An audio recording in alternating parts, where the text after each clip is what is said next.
So, dragons are an interesting subject, right? They are one of the oldest races in existence, and as much as known about dragons, there's just a lot that isn't known about dragons. They come in so many varieties, so many shapes, forms, types, temperaments. I mean, I can just keep going for a while, right? Um, there are benevolent dragons, there are malevolent dragons, and then there are the ones that kind of sit in between. They really don't care either way. Today, I'm actually going to be talking about elemental dragons. Okay, so when it comes to dragons as a race, um, you have the physical kind and you have etherical kind, and then when you're dealing in the etheric, you kind of cross paths with the elemental. So there's a time, and I'm not saying that there aren't physical dragons anymore. There probably are. I mean, I haven't personally seen a physical dragon, but I have seen types of etheric dragons, and I see a lot of elemental dragons. Okay, a lot of dragons are actually they carry that extra dimensional energy to them, so they're constantly passing through, right? Passing back and forth. In fact, instead of saying wormhole, you probably want to say dragon hole, because that's another thing too. Dragons can bore between dimensions, and their paths that they go through, they can leave openings and paths that can be exploited, doorways, right? Again, they call them wormholes, and it's like, why do they call them wormholes? Well, it's actually dragons. Dragons do a very similar thing.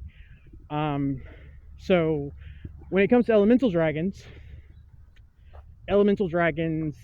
are all over the place, and of course they correspond with the major elements, with fire, water, um, air, and earth.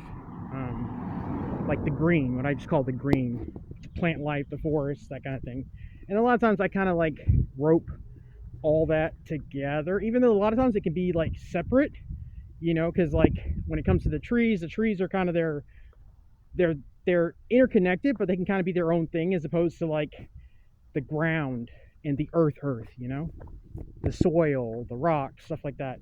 Anyway, um, and also I consider the ether to be an element. So again, etheric dragons. Um, I'm only saying this because I've been getting a lot of dragon activity today, and I can feel them really heavy when they're around, and I'm getting a lot of that.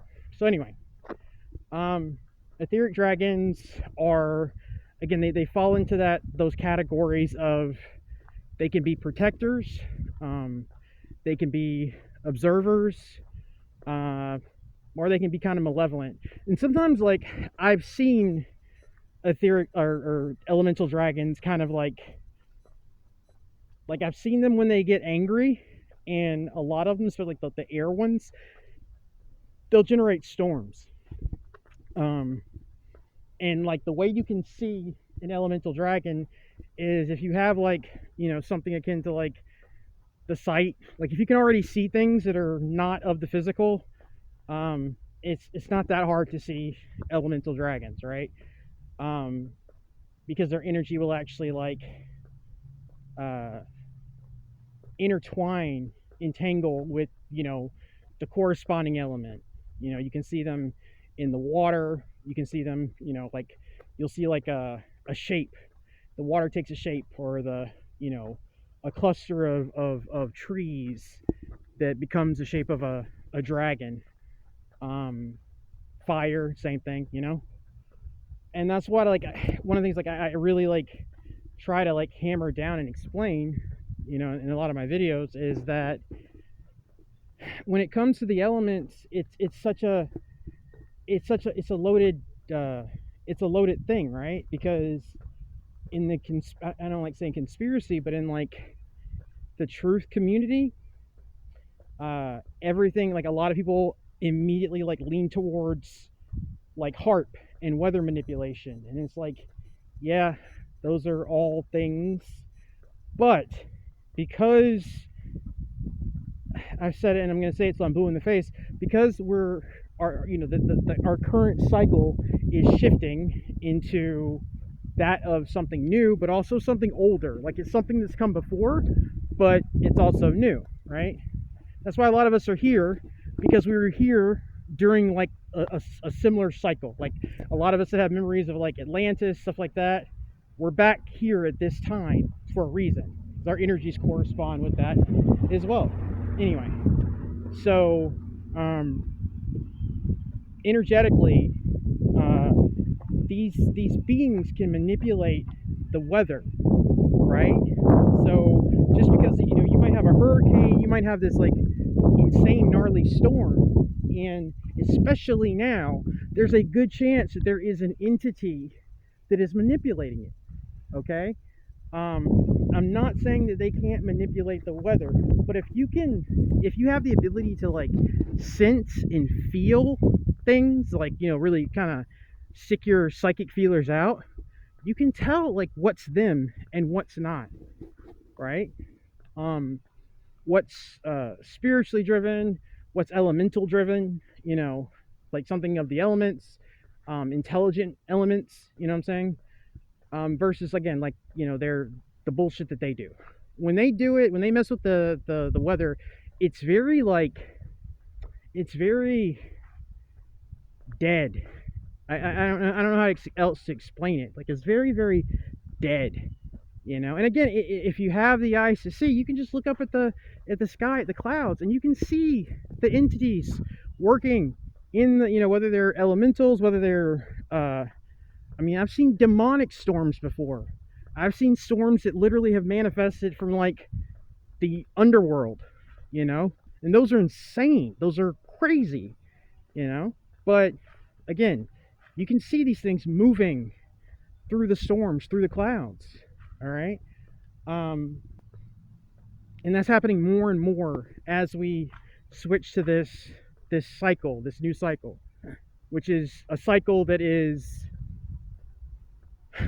uh disconnected from their artificial grid, because that's one of the thing that's one of the reasons why all this crap exists, this artificial, this uh this matrix like grid, this artificial state structure, earth grid. It's so they can control it, like you would control settings in a computer. And then that's what I've talked about this before. That's where that order out of chaos bullshit comes from, the Masons talk about, because a lot of them believe that in previous cycles it was chaotic, and they have to bring order into out of that chaos. You know what I'm saying? um it's just a thing, you know but anyway, uh like one of the most, like the more common type of dragon, um is like a dragons that are elemental dragons that are composed of the air. Again, they summon storms. You can see them, especially when it's really really like when these storms roll in, and sometimes like when they enter, because some of them aren't native to this dimension. When they enter into this dimension, they'll bring the storm with them. Because that's another thing too. Again, the complexity of weather. Sometimes like when there are breaches in between worlds, the manifestation will be a storm. I'll say that again. When there are breaches between worlds, when doors sometimes open between and not just like small doors. I'm talking like big ass freaking cracks in the fabric of space. Basically, it manifests as a storm. It manifests as a storm. I mean, I could tell you stuff about freaking hurricanes.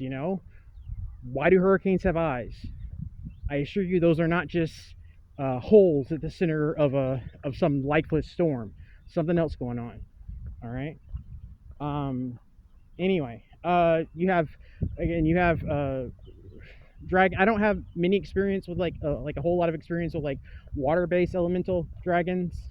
Um, I assume they're prevalent around large bodies of water. I know they exist, but I just I've seen like traces of them. Like sometimes I'll watch a video and I can kind of see them existing, like the remnants of their existence. Um, I probably have the deepest connection with like Earth, uh, like uh, dragons of the forest. Um, it's funny too because if you've seen, which I actually recommend because it's interesting. If you've seen the new Shazam movie, that's like that's kind of like one of the, the finer plot details of it. It involves a dragon, and the dragon is basically made out of like wood, tree bark, and it's a very powerful dragon, but it's made out of tree. It's made out of a tree. Um, because also too, like when it comes to like, I'm trying to explain this the best way I can. Like when it comes to like the elementals, right? The elements themselves act as the clay, right? And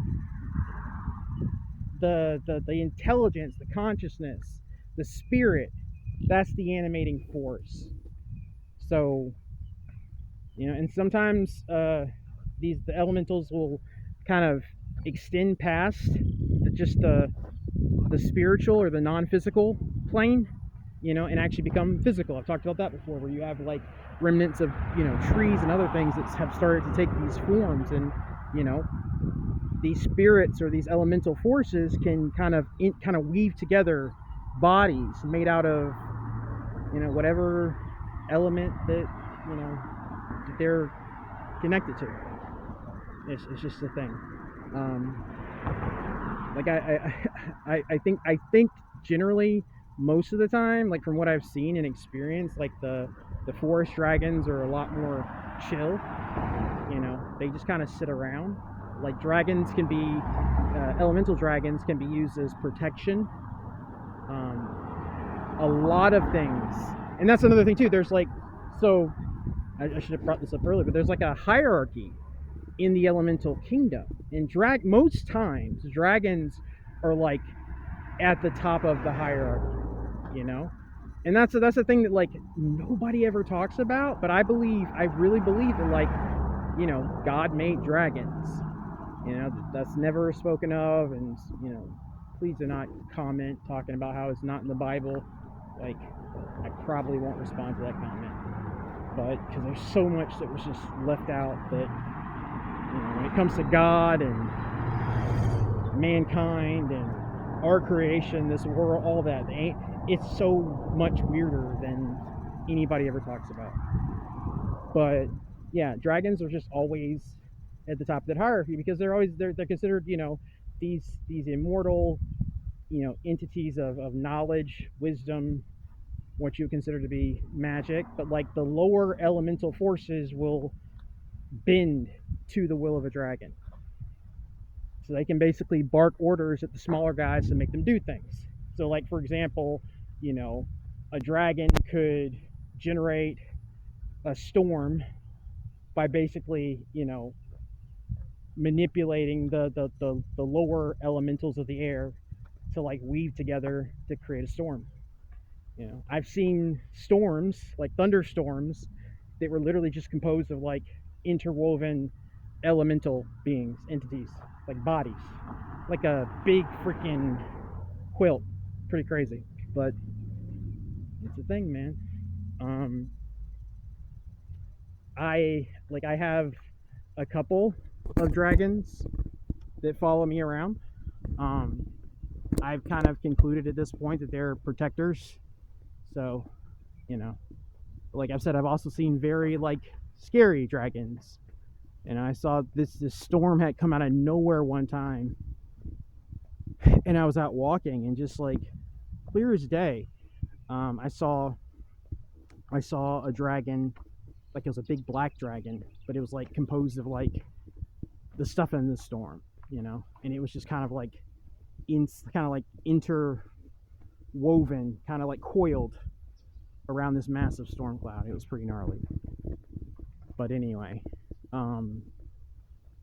yeah, I mean, you can connect to dragons, the elemental dragons, for the most part. Sorry. excuse me, for the most part, they're probably already connected to you, and they've probably already, like most people who have, can reach out and communicate with them. That's something that's always probably been with you since you were like a child, or since you came into this world. Um, it's just it's like a type of speech, um, or a communication ability. But some people are able to like connect to them more than others. I don't know how else to explain it. Um, like I said, I believe that there are physical dragons, dragons of of physical matter, of physical composition. But I don't know. Like I think that there was. I think like so. I don't know. I don't know how I feel about dinosaurs, and I've never really talked about dinosaurs before. But like, I don't really buy it. And I think what happened, honestly, is I think that um, I think that there was a time that these physical dragons had incarnated on this planet. I mean, there isn't a culture on this planet that doesn't talk about dragons, and there's a reason for that. That these physical dragons were everywhere, and I think something happened, a switch in the cycles, and they got wiped out. And I think that like that those the event or events that caused that, I think that on purpose, that they've kind of like interwoven that narrative in with the whole dinosaur thing. Just like when they find these bones that you know aren't what they say they are, and they kind of like put together these bullshit mock-ups of what they tell you is a dinosaur. A lot of those are dragons. I actually read, um it was I feel like it was like Arizona, Nevada, something, and it was actually a story that was in the paper. And in the story they were talking about, in the story that was covered, they were talking about how like these like cowboys had like gone out, formed a posse, and hunted down a dragon. It wasn't huge. It was probably like the size of like what you consider like a, I don't know, like a sports car, but it was still a dragon, and there was documented evidence of this. And it's very similar to like if you watch Game of Thrones, how they kind of talk about dragons, and how dragons were like these massive, huge beasts, that everybody revered. And then something happened, and they just stopped. They stopped propagating, and they stopped being the sizes that they were. They got smaller and smaller. They can, and the people that were able to like deal with them, like the Targaryens, they couldn't even breed them anymore because they wouldn't, they couldn't breed. And the ones that they managed to get, to breed or to cultivate were just like a fraction of the size and majesty that they were once upon a time. Anyway, if you have any dragon stories, please tell me. I'm curious. I love hearing about dragon lore interpretations, yada yada yada. Yeah, that's me running my mouth, and hope you guys are doing well. Bye.